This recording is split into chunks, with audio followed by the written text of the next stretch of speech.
Straight line in space. देखिए जब space का बात किया जाएगा ना वो हमेशा 3 डायमेंशनल होता है। तो स्ट्रेट लाइन एक जो सीधा रेखा होता है, सीधी रेखा होती है, ठीक है, वो कभी भी है ना 3 डायमेंशन का तो नहीं हो सकता, क्योंकि 3 डायमेंशन होने का मतलब क्या होगा, उसमें लेंथ होगा, उसमें विड्थ होगा, उसमें हाइट होगी, ठीक है।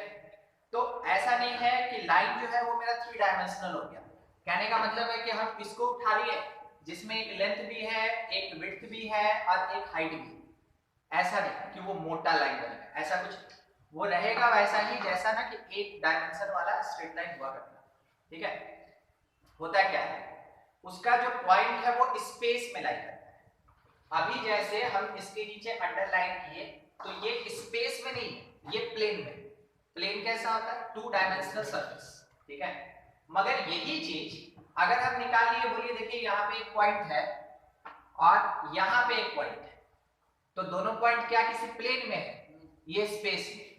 अगर स्पेस में है तो इसका x coordinate, y coordinate, z coordinate, x coordinate, y coordinate, z coordinate, ठीक है।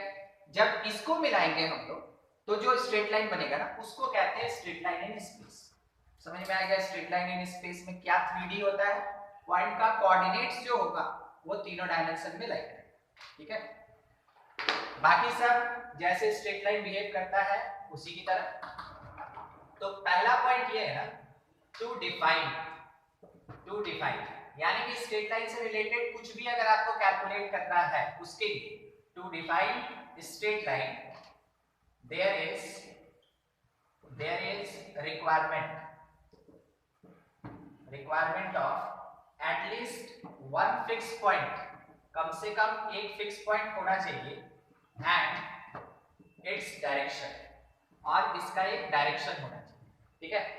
जैसे हम लोग 2D में लाइन पढ़ते थे तो उस समय क्या कहते थे, वन पॉइंट स्लोप फॉर्म कहते थे।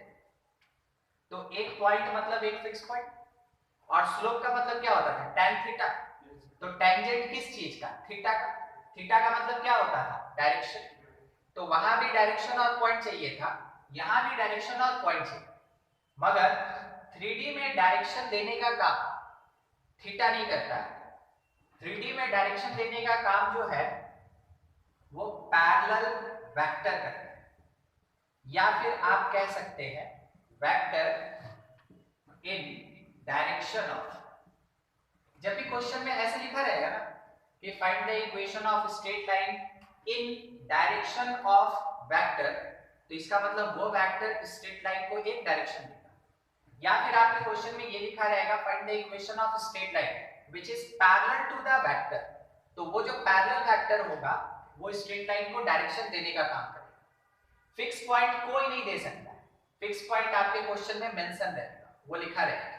मगर ट्विस्ट कहां पे आता है, जब ऐसा कोई स्टेटमेंट होता है डायरेक्शन के कैलकुलेशन में।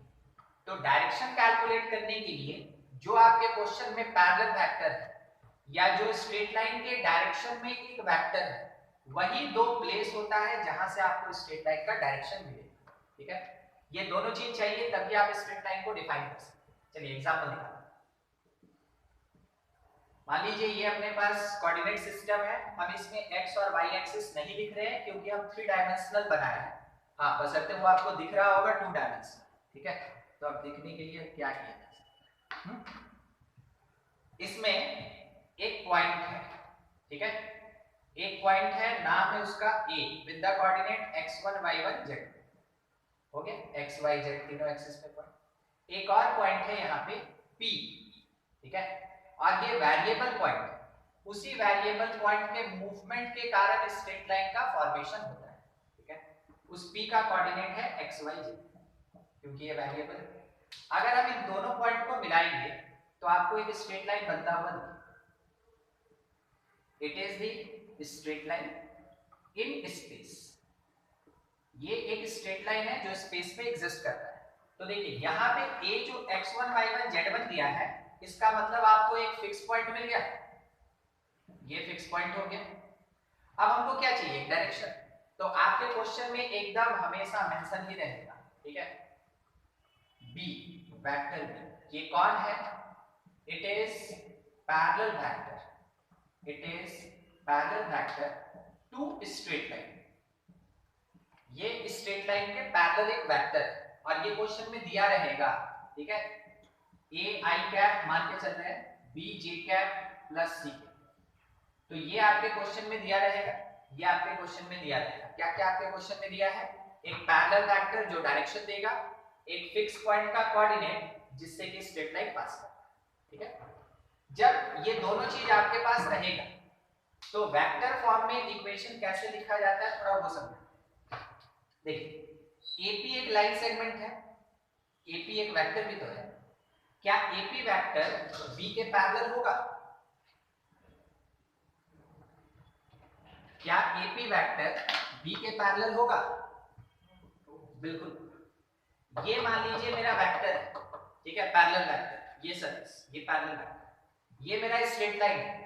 अगर स्ट्रेट लाइन इस वेक्टर के साथ पैरेलल है तो स्ट्रेट लाइन का कोई सेगमेंट निकालेंगे वो भी तो इसके साथ पैरेलल होगा, बस वही बात। लाइन अगर बी के साथ पैरेलल है तो लाइन का एक सेगमेंट एपी है, वो भी तो पैरेलल होगा बी के साथ। तो AP vector is parallel to vector B, AP vector is parallel to vector B. इसका मतलब ये हुआ जो कि हम लोग वेक्टर अलजेब्रा में पढ़े थे कि एपी वेक्टर को लिख सकते हैं लैम्डा वेक्टर भी पढ़े थे। तो पैरेलल वेक्टर होता है तो लैम्डा मल्टीप्लायर के साथ हम लोग ऐसे एक्सप्रेस कर पाते हैं, a इक्वल्स टू लैम्डा भी पढ़े थे। एपी, एपी का मतलब क्या होगा? p माइनस a, तो p में से a को सब्ट्रैक्ट कीजिए, x minus x1, x minus x1 i। एक मिनट थोड़ा बीच का चीज गायब हो गया, थोड़ा आगे बढ़ गए थे। हाँ, एपी वेक्टर को अगर लिखना हो तो ध्यान से देखिएगा, अब हम क्या करते हैं। एक पॉइंट है, let the position vector will be vector p, एक पॉइंट है, मान के चलते इसका पोजीशन वेक्टर वेक्टर है। पोजीशन वेक्टर कहां से ड्रॉ होता है? ओरिजिन से। पोजीशन वेक्टर कहां से ड्रॉ होता है?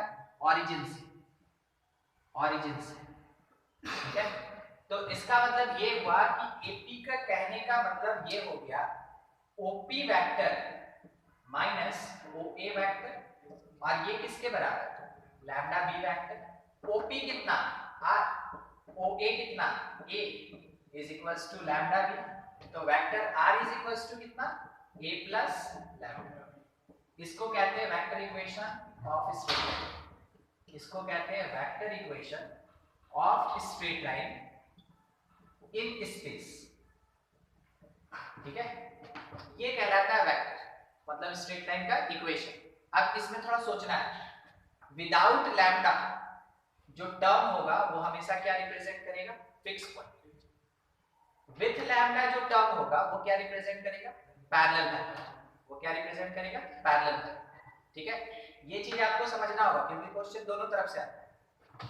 आपको ये डाटा दे देगा, इक्वेशन ऑफ स्ट्रेट लाइन पूछेगा, कभी इक्वेशन ऑफ स्ट्रेट लाइन दे देगा और आपको अलग अलग निकालना होगा कि पॉइंट क्या होगा और पैरेलल वेक्टर क्या होगा।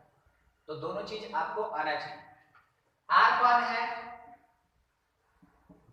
Position vector of variable point, और ये आर ही रहेगा, आंसर में ये आर ही रहेगा। ये ए कौन है? It is position vector of fix point. B कौन है? जो कि लैम्डा के साथ लगा हुआ है, पैरेलल। ये कौन है? पैरेलल, ठीक है। ये चीज आपको समझना होगा, ऐसे अरेंज करना होगा तभी आप आंसर दे सकते हैं। आगे का बात करिए इसमें। डिस्कशन ये है कि वेक्टर आर जो है वो लिखा जा सकता है xi plus yj plus z, ठीक है। Position vector, position vector according to coordinates, xi plus yj plus z। जो वेक्टर a है with the coordinate x1 y1 z1 क्या लिख सकते हैं?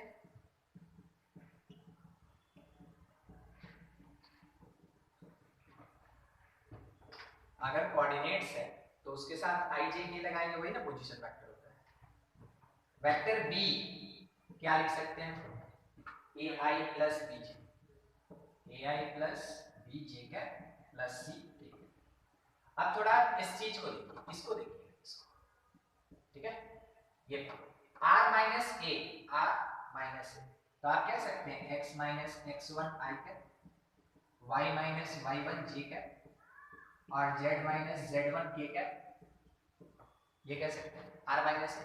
और लैम्डा भी अगर बोला गया, लैम्डा भी, तो कुछ नहीं करना, लैम्डा से आप बीच में मल्टीप्लाई करते हैं, ठीक है, तो आप कह सकते हैं it will be equals to lambda ai plus bj plus ck का, ये हो गया, ठीक है।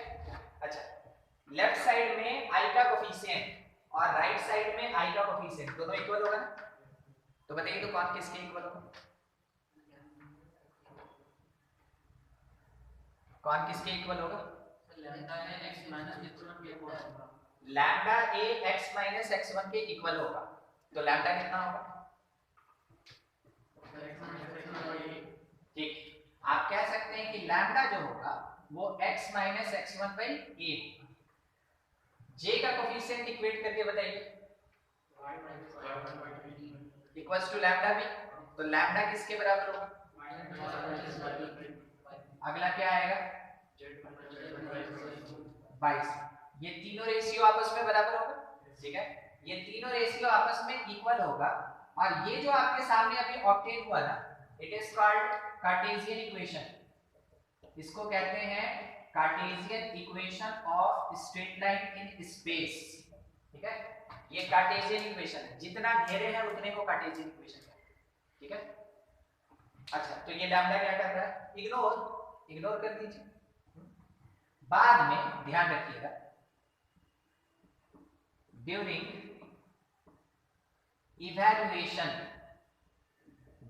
इवैल्यूएशन ऑफ स्ट्रेट लाइन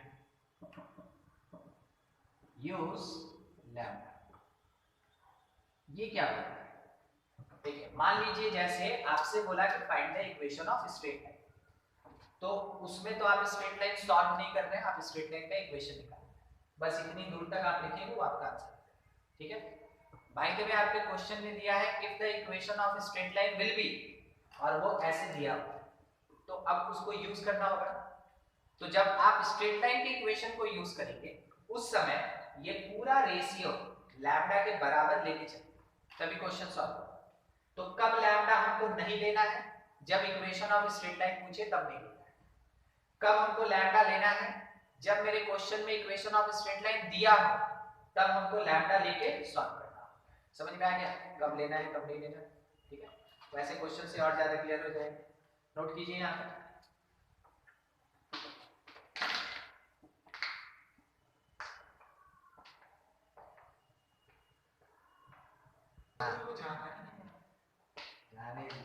चलिए देखिए आगे का बात।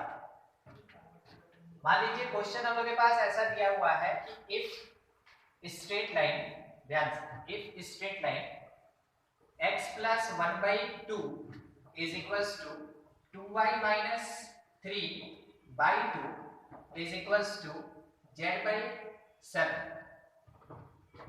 lies in plane, sorry space, lies in space।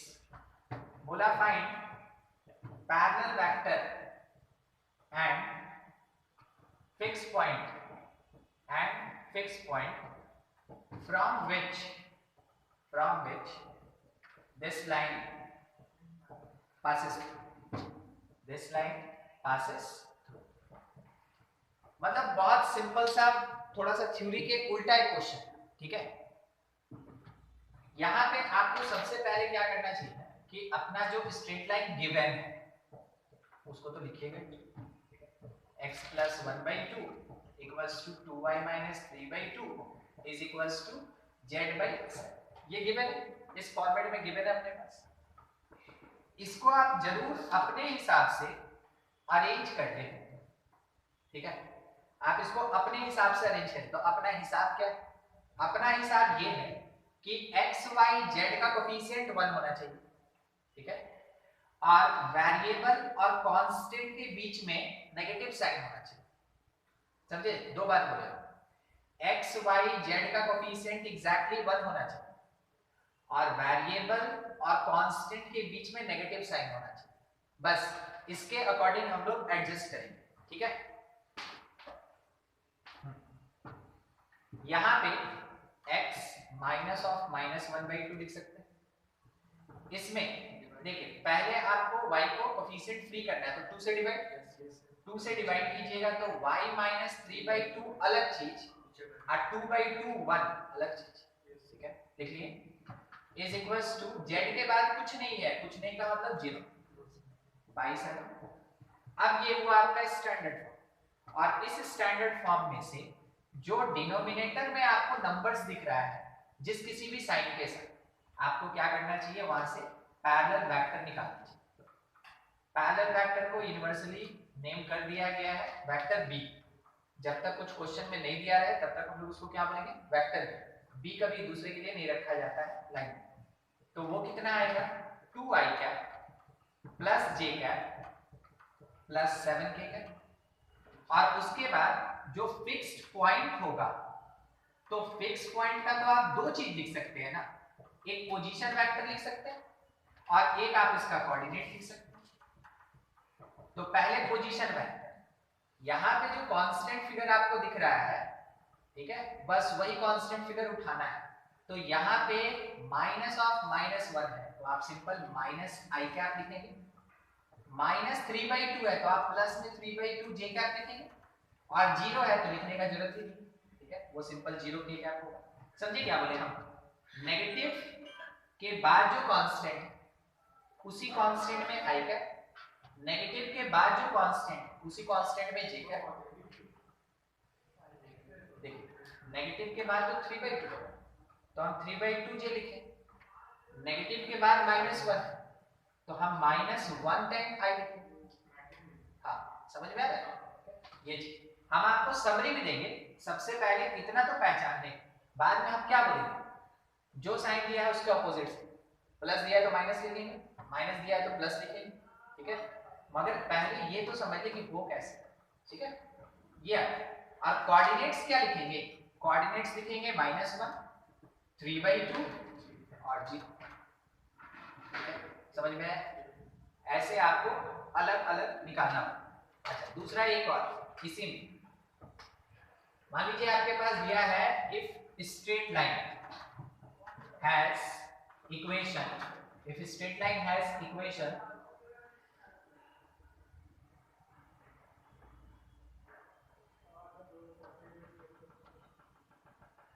vector r is equals to 2 plus lambda I cap minus 3 minus 2 lambda j cap plus 1 minus 2 lambda k cap। बोला find fixed point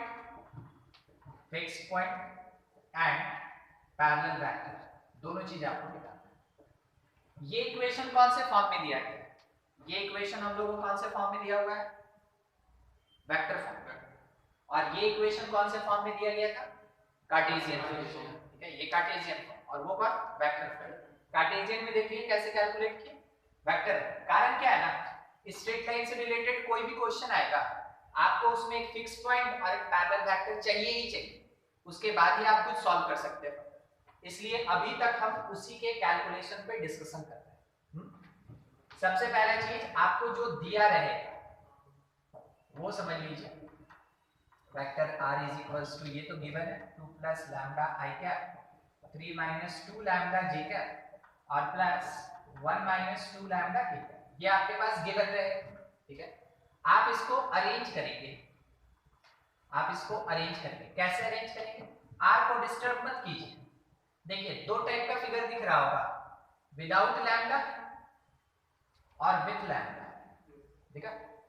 without lambda को सबसे पहले bracket में लिखेंगे, without lambda को सबसे पहले bracket में लिखेंगे, फिर उसके बाद विद लैम्डा वाले में से लैम्डा कॉमन लेके, ठीक है, विद लैम्डा वाले में से लैम्डा कॉमन लेके तब लिखेंगे। तो लैम्डा अगर कॉमन ले लिए तो यहां से क्या बचा, आई क्या, यहां से क्या बचा, ध्यान से प्लस 2j का, और यहां से क्या बचा -2k का, ये हो गया।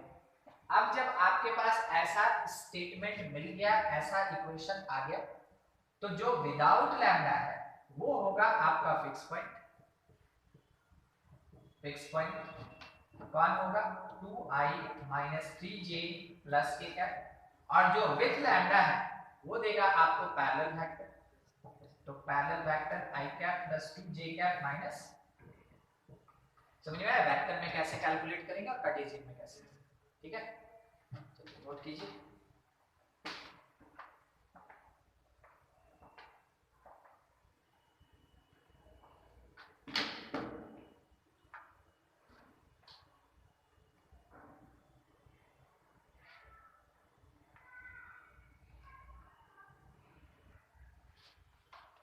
देखो क्वेश्चन अपने पास ये है, if line has equation, if line passes through points 1 to 1 and 3 to 3, ठीक है?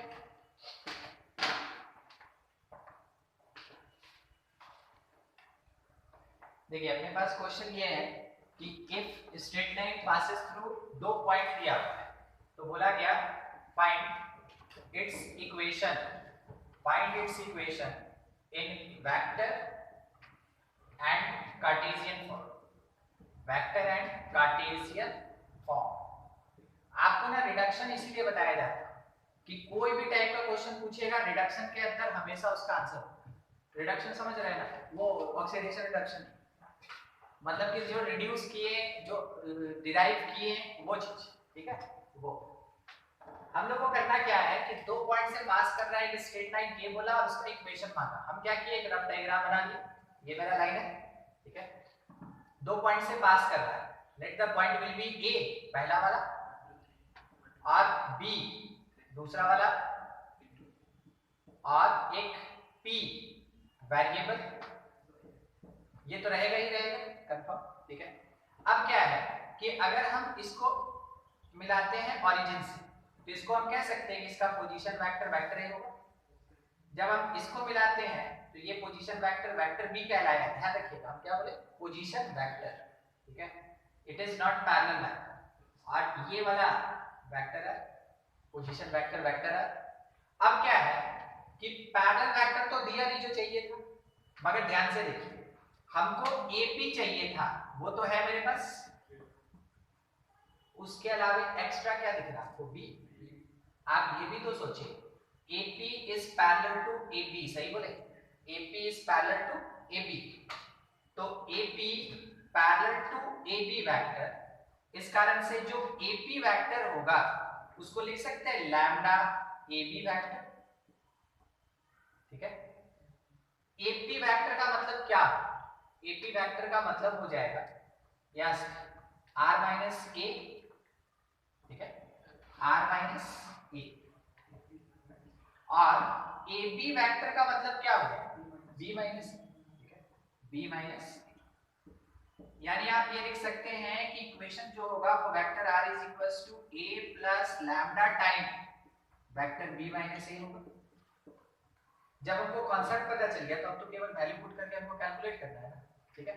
तो हम सबसे पहले वेक्टर फॉर्म में आंसर दे रहे हैं क्योंकि वो पूछा तो है हमसे, ठीक है? तो इन वेक्टर फॉर्म,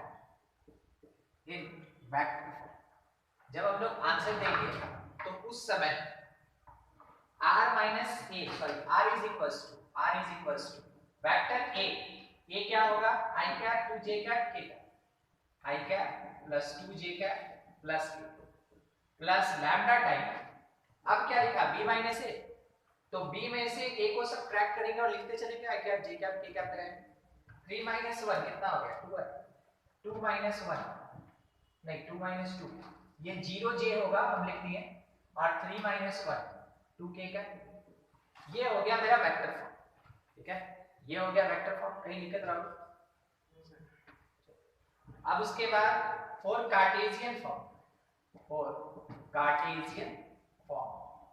या इन कार्टेशियन। आपको इक्वेशन याद होगा कैसा होता है, x minus x1 by a equals to y minus y1 by b equals to z minus z1 by c, ऐसा होता है। इसमें a b c कौन रहता है? पैरेलल वेक्टर का कोफिशिएंट, यानी कि 2 0 और 2, ठीक है, 2 0 और 2। और दूसरा x1 y1 z1 कौन है? 1 2 और 1। मतलब अभी है ना कुछ ऐसा होगा जो आप सोचने पे मजबूर हो जाएगा, करेक्ट, ठीक है। देखिए दिख रहा है जीरो कहाँ है? जीरो डिनोमिनेटर में, और जीरो डिनोमिनेटर में होता है तो tends to infinity, infinity not defined, ठीक है। बस यही। तो क्या आप बोले स्ट्रेट लाइन एग्जिस्ट नहीं करेगा? क्यों नहीं करेगा? जब दो पॉइंट है उसको मिलाएंगे तो स्ट्रेट लाइन तो हमेशा बनेगा, ठीक है। जब हम जानते हैं हमेशा बनेगा तो फिर हम इसको लिखे कैसे? देखिए मैथमेटिक्स इसके लिखने का एक दूसरा तरीका निकालता है, ठीक है। पर्टिकुलरली इसके देखिएगा कैसे इक्वेशन लिखा गया x minus 1/2 equals to z minus 1/2। इसमें तो कोई दिक्कत नहीं, दोनों लिख दिया गया। दिक्कत इसके साथ इसको कॉलम डाल के लिखा है, ठीक है। एक्चुअल में दो डॉट होता है तो कॉलम कहते हैं, एक्लिमिनेशन भी कहते हैं इसको, मगर इंग्लिश बोलता है इसको एक्लिमिनेशन और कंप्यूटर बोलता है उसको एक्लिमिनेशन, ठीक है। दिख गया ना, एक डॉट होगा एक कॉमा, वही बता, ठीक है। अब उसको आदमी प्रेम से जो भी नाम दे दो। इसके बाद आपको लिखना है y minus 2, समझे? बस ये चीज क्या लिखा गया, y minus 2। जब ये कॉलम डाल दिया गया इसका मतलब y minus 2 लिखना है। इसके नीचे क्या डाला हुआ है? 0, ठीक है। इसके नीचे क्या डाला हुआ है? 0। बस ये चीज है, ठीक है। अदरवाइज ये कभी कभार आपको ऐसे लिखा हुआ भी मिलेगा, कोई फर्क नहीं पड़ता। अगर आप y minus 2/0 को लैम्डा के बराबर करते हैं, याद है लैम्डा हुआ करता था इन रेशियो के बराबर, तो y minus 2 is equals to 0 into lambda नहीं होगा, तो y minus 2 क्या 0 नहीं होगा, तो y क्या 2 नहीं होगा। तो ऐसे भी लिखा रह सकता है या इस तरीके से भी लिखा रह सकता है, और दोनों का मीनिंग एक ही होता है, ठीक है। तो हम अभी दोनों चीज मेंशन कर देंगे कि आइदर आप फर्स्ट वाले की तरह इसको आंसर में लिख सकते हैं, या फिर आप इसको x minus 1/2 equals to z minus 1/2 colon y is equals to 2 लिख सकते हैं, ठीक है। ये दोनों चीज इसी को रिप्रेजेंट कर रहा है कि डिनोमिनेटर वाला पार्ट कितना है? 0, और कुछ नहीं रिप्रेजेंट कर रहा है, बस डिनोमिनेटर कितना है? 0। अच्छा एक और बात थोड़ा सा हम यहाँ पे डिस्कस करते हैं बस। अगर ऐसे दिया रहेगा तो डिनोमिनेटर कितना? 1। अगर इक्वल टू में वही y minus 2 है तो डिनोमिनेटर कितना? 1। और अगर यही कॉलन लग गया यहाँ पे उस समय डिनोमिनेटर कितना? 0। समझ में आया लिखने का तरीका? तो ये हो गया अपने पास कार्टेशियन फॉर्म और ये आ गया वेक्टर। अब हम थोड़ा यहाँ पे इक्वेशन लिख दें, equation of straight line, formula की तरह। Equation of straight line passes through two points x1 y1 z1 and x2 y2 z2। ये दो पॉइंट x2 y2 z2, वो क्या होगा इन वेक्टर फॉर्म।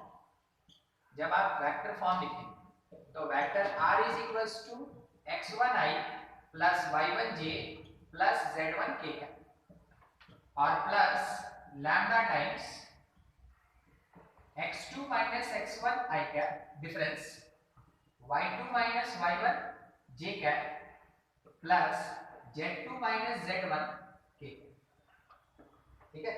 ये हो गया आपके पास वेक्टर फॉर्म। यही चीज की है ऊपर, ये आंसर जो है। हाँ इसी को अगर लिखना हो कार्टेशियन फॉर्म में, कार्टेशियन फॉर्म, अच्छा इसका एक और नाम होता है वो भी दिख देते हैं, सिमेट्रिकल फॉर्म कहते हैं इसको, सिमेट्रिकल फॉर्म। कारण है कि रेशियो के बराबर है ना, फिर रेशियो के बराबर होता है तो उसको कहते हैं सिमेट्रिकल, ठीक है, वही सिमेट्रिकल फॉर्म। इसमें लिखने का तरीका अपने पास होगा x minus x1 by x2 minus x1 is equals to y minus y1 by y2 minus y1 is equals to z minus z1 by z2 minus z। तो दो पॉइंट से अगर पास कर रहा है स्ट्रेट लाइन स्पेस में तो vector form कैसे लिखते हैं क्वेश्चन पहले ही कर लिए, कार्टेशियन फॉर्म कैसे लिखते हैं क्वेश्चन पहले।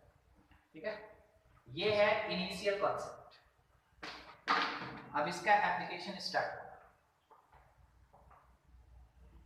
चेंज ठीक है रहेगा और आप ही लोग से स्टार्ट। चलिए देख लें यहां तक। Next part, straight line parallel to vector B. तो आप L का इक्वेशन कुछ ऐसे लिखते हैं, vector R is equals to vector A plus lambda vector B। ठीक है, आप ऐसे लिखते हैं, यानी कि लैम्डा के साथ जो टर्म होगा that will be the parallel vector. पूछा गया डायरेक्शन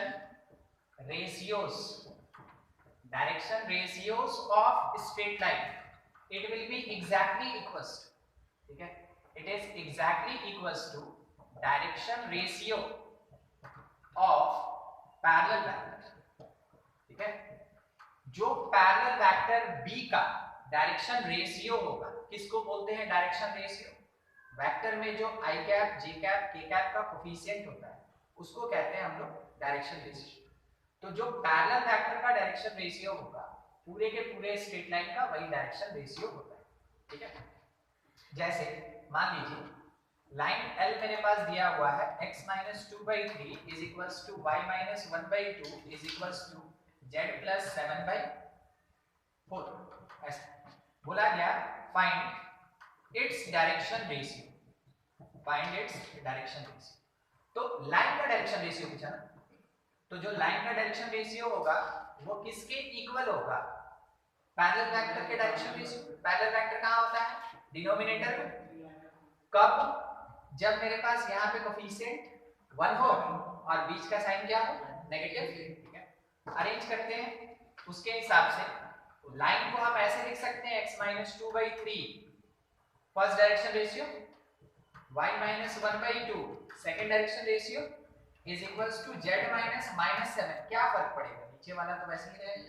ठीक है, तो इसका मतलब कि direction ratio of line is 3:4। मिल गया? अगर इसका डायरेक्शन कोसाइन मांगेगा तो क्या करेंगे?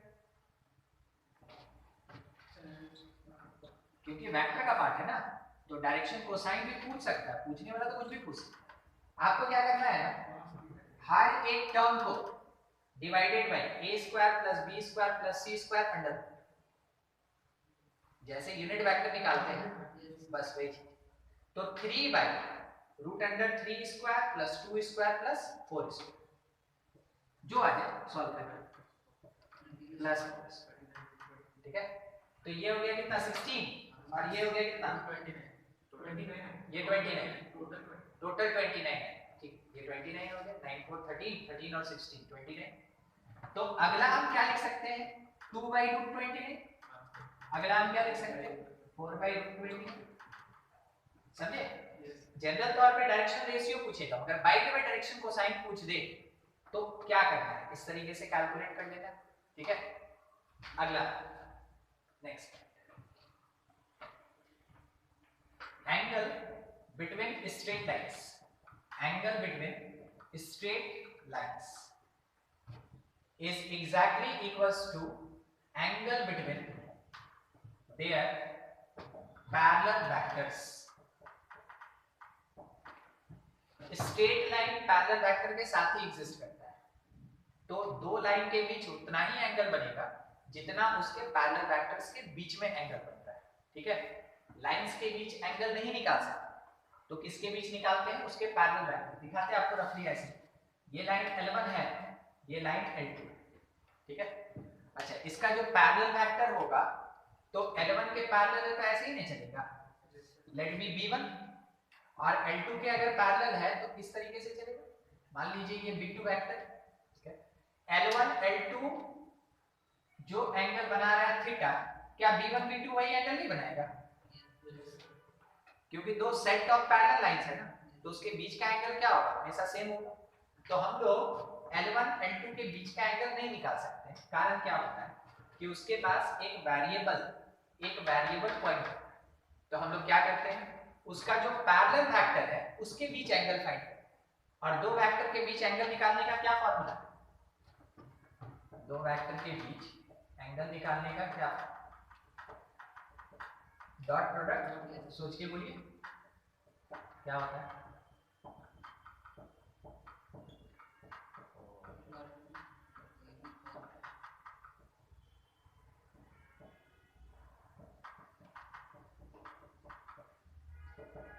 cos theta is equals to vectors का डॉट प्रोडक्ट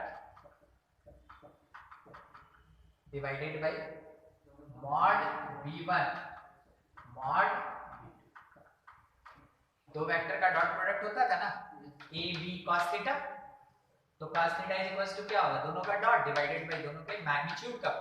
ठीक है, तो इस कॉन्सेप्ट से हम क्या करते हैं, एंगल फाइंड कर लेते हैं। cos थीटा एक्चुअल में फाइंड करते हैं, बाद में cos इनवर्स करके हम उसका एंगल फाइंड कर लेंगे। ठीक है, ये चीज ऐसे निकाला जाता है एंगल। सिंपल सा एक question, find angle between straight lines 2x plus 1/2 is equals to y minus 1/2 is equals to z plus 1/3 and vector r is equals to 2 plus lambda I cap 2 minus 3 lambda j cap 1 minus 2 lambda k। देखिए क्या हुआ, question वाला थोड़ा सा आपको घुमाया, किस बात पे घुमाया, एक दे दिया वेक्टर फॉर्म में, एक दे दिया कार्टेशियन फॉर्म में, और उससे आपसे पूछ रहा है कि देखो दोनों लाइन के बीच का हमको एंगल चाहिए। ठीक है, हम लोग क्या करेंगे, दिमाग स्थिर सोचिए, एंगल के लिए किस चीज का रिक्वायरमेंट है, पैरेलल वेक्टर। तो यहां से पैरेलल वेक्टर निकालने जानते हैं, इसमें से भी निकालने सीखे हम लोग। दोनों निकालेंगे, एक को b1 बोलेंगे, एक को b2 बोलेंगे, बाद में ये वाला फॉर्मूला लगा देंगे। ठीक है, अब क्वेश्चन वाला आपको नहीं करना है। ठीक है, चलिए नोट कीजिए और इसको खुद से कंप्लीट कीजिए।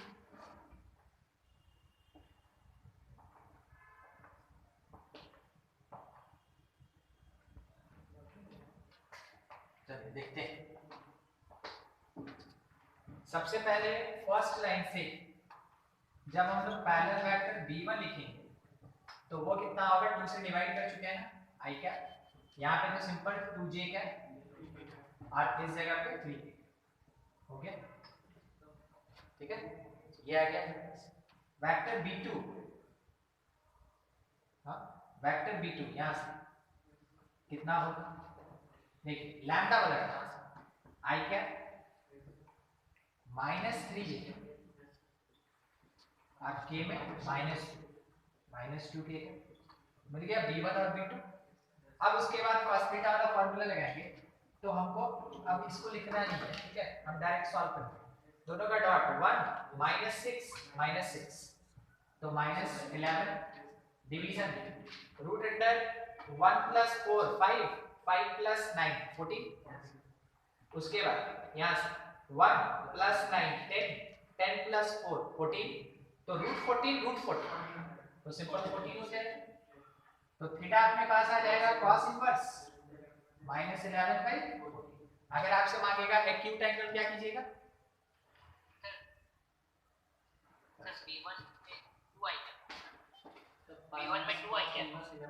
ना ना, आपको कोफिशिएंट फ्री करना होगा ना। तो जब आप कोफिशिएंट फ्री करने जाएंगे तो आप क्या करेंगे, 2 से डिवाइड करेंगे, डिवाइड 2 से जब आप डिवाइड कीजिएगा तो वो नीचे वाला पार्ट क्या हो जाएगा, 1 हो जाएगा।